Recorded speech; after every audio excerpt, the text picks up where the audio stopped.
So after all the rain, my dry ravine looks like a creek. My creek is starting to resemble a river. The river looks the same, just a little fuller.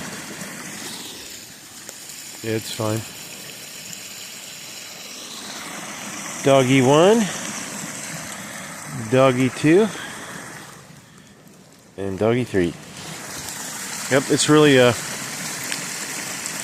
it's not even using the overflow valve though, so, which is amazing. This much water is flowing underneath the ground. Like, this is like an underground tunnel built by nature that outflows by that tree over there.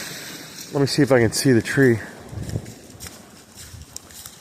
And Josie's trying to trip me.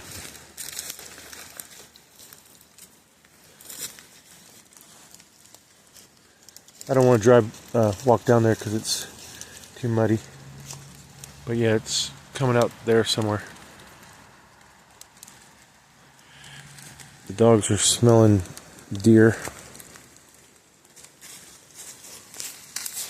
Alright, that's it for tonight, Saturday night.